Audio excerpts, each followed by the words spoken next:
This podcast is part of the Pull Up a Chair podcast network. Let's build community through connection, conversation, and collaboration.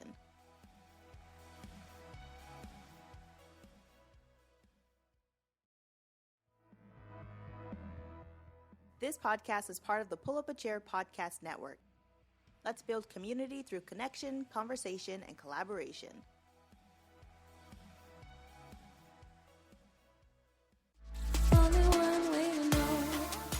Hey, I'm Ryan. And I'm V. And you're listening to Cringe With Me, the podcast where we dig up the cringiest articles, questions, and tidbits of human culture to review with you, our listeners, so you too can cringe with me. I'm hypocritical, but at least I know we could be beautiful or maybe terrible. Alright, so I've got one this week. It's another Am I the Asshole? But this one, it's not even that it's super cringy, but it tickled me. It tickled you. Yeah. Ooh. I thought it was exceedingly clever, and it's the kind of thing that I wish I had done at some point in my life. Okay, so we're getting like a peek. Like. It's the level of snark, the clever snark that comes from this one. I'm just like, oh, that's good. That hits in the right We're spot. seeing the wittiness that you wish you had. Yes. Okay. So this one is titled, Am I the Asshole for Treating My Grandpa Like a Stranger at a Family Event? I love it. Right? Oh It's my like we're already gosh. starting somewhere good. Okay, I also wish I was as... Oh, well, wait till we get into it. Oh, okay, You gotta okay. hear it. Okay. So it starts. So I, parentheses, and my 3 siblings and 9 cousins. So Jesus. lot of youngins. Oh my lord. Yeah, so they have a grandpa that is not really around for most of us. Around 10 years ago, he decided he only wanted to spend time with 2 specific grandkids. Okay, so he plays favorites. Yeah, so we've got, it sounds like 13 grandkids, right? I mean, I don't blame him for having a hard time keeping up with them all, but just 2? Yeah, Not even so like 8? specifically they're the children of his favorite daughter. So it's like a favoritism lineage is what we're looking at. Okay. Yes. He doesn't speak to the rest of us unless we are at an event, and even then, he barely says anything. Rude. Last time we saw him was at a wrestling tournament. Interesting. Maybe one of the kids wrestles. He went to watch my cousin and left as soon as my brother's name was called for his match. So it feels pretty deliberate that he does not talk to us. Yeah. He only came for the one grandkid, even though he had multiple there. Mm-hmm. For reference, I'm the oldest grandchild at 20, and the rest are between 5 and 17. So, Ooh, they're large kids range. to teenagers. Yeah, I mean, Yeah. when you got cousins in there, it makes sense, you know. People. Yeah. So, anyway, my brother had this idea that the next time we saw him at an event, we should just act like we don't know him. He never remembers who we are anyways. I thought it would be funny. So last week was one of my cousin's birthdays, one of the cousins he likes, and he was there. He didn't interact with us for most of the party, but towards the end of it, came up to myself and my sister and said, hello. I said, oh, hey, you're ex's grandpa, right? It's so nice to meet you. Oh, not even like the, oh, did you hear that in the wind? Straight up like, oh, you're so-and-so's grandpa. Mm-hmm, That is wicked. He looked confused and said, well, yes, but aren't you wise kids? I responded with, we are. Are you related to her or something? You look kind of like our grandpa, but he hasn't spoken to us in years. He was visibly pissed and called me disrespectful before stomping off. Oh my god. Most of my family thinks what I said was funny and not a huge deal. Oh, it's hilarious. But his wife and the parents of my cousins, his favorites, are super pissed at me. His wife told me this will ensure he never speaks to us again, parentheses, fine by me. I mean, yeah. I don't really care that he's mad, but was this really a big asshole thing to do? I thought it was pretty tame as far as jokes go, but clearly people disagree with me. I think it's excellent. Yeah, I agree. I don't think that this is an asshole thing to do. I think it's exceedingly clever for someone who is showing obvious favoritism. Yeah. Right? I mean, if your grandfather doesn't even remember who you are half the time or remember your names, and I'm not talking about like memory loss or dementia. Like, clearly it's just, I pay attention to these 2 grandkids and the rest, I don't care. I think that's, I don't know, pretty amazing. No, that is absolutely excellent. Man, I wish I was So one of the reasons this tickled me is because this actually happened in my own family. that. Okay. My mom had a very strained relationship with her father, my grandfather. Okay. And he was a very, call him old school Irish Catholic, right? Ooh. So very, just whatever your mind pictures when you think of that, it's probably accurate. Okay. I think I know your Definitely on grandpa. the spectrum of racist, definitely on the spectrum of bigoted, definitely on the spectrum of sexist, old school gender roles, that kind of thing. Mm. So my mom has 3 children, right? I have a brother and a sister from her. He spent time with me quite a lot. Like there was a legal battle for him to be able to see me. I'm not going to get into details of it, not important. But suffice to say, my mom didn't want him in my life, and he actually took her to court. Grandparental rights. Yeah, which they ruled in favor of, shockingly enough. Really? Yeah, I'm surprised, but hey, that's what happened. So, he spent a lot of time with me growing up. Okay. He never once spent any time with my sister, who's 4 years younger than me, who is just as much his grandchild as I am. He didn't, I think it was just because she was a girl, but he never, like, he would invite me up to, he had a cabin up in the mountains, right? Okay. And so he would, like, take me up to the cabin, and we'd, like, I would go snowboarding, and, like, go sledding, and, like, do all this stuff. He never once invited my sister. Aww. Not one time. He didn't even, like, talk to her when they were at events. So sad. Yeah. It was bizarre. The favoritism was weird. And even though I was the one on call it the good side of the favoritism, the beneficial side of the favoritism, I didn't like it because I thought it was weird.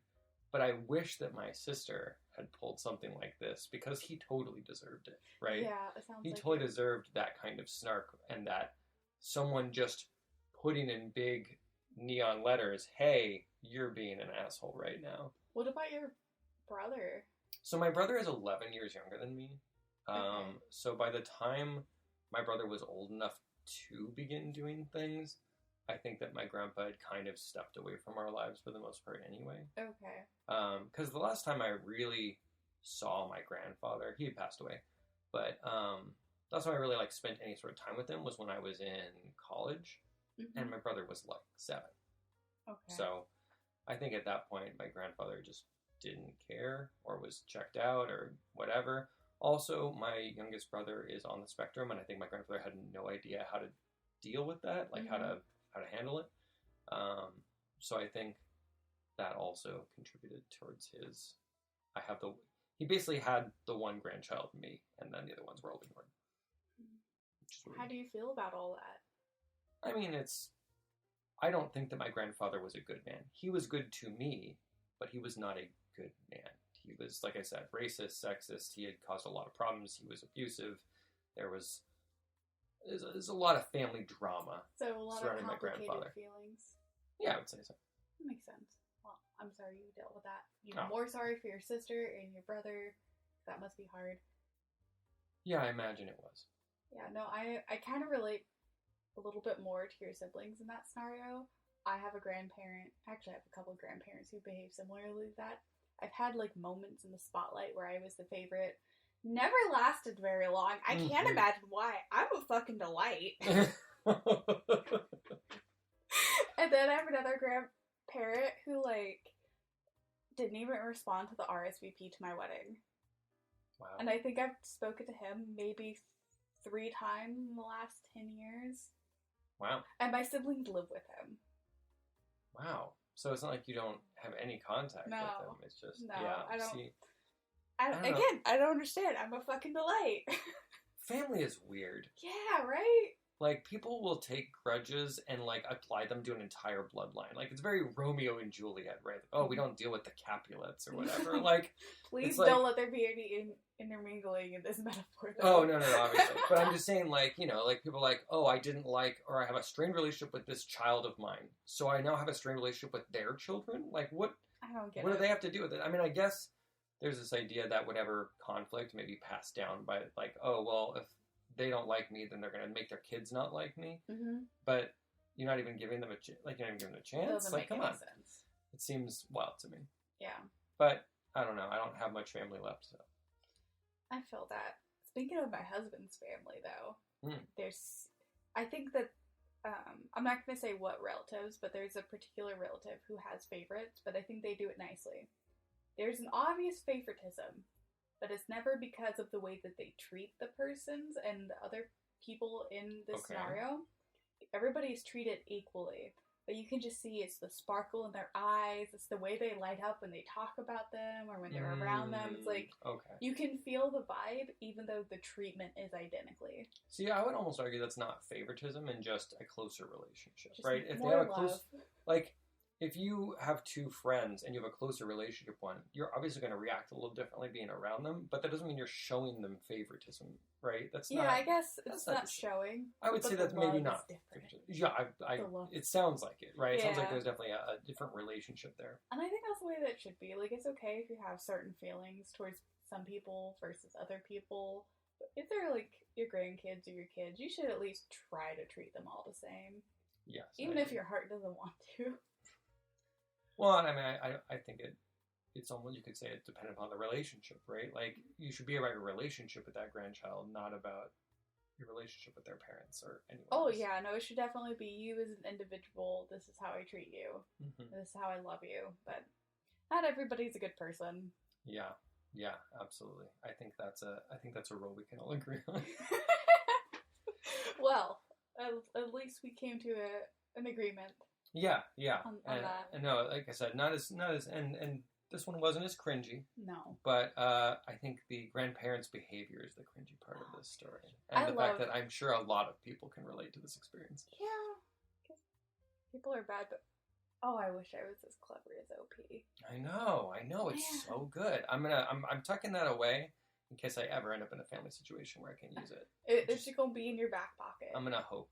I'm gonna be ready. Okay, if it ever happens, you need to have like a recording device in your pocket so we can share it. Okay, yeah, I'll share it on the podcast, and Yeah. I will let you know in future weeks if I have a chance to pull this one out.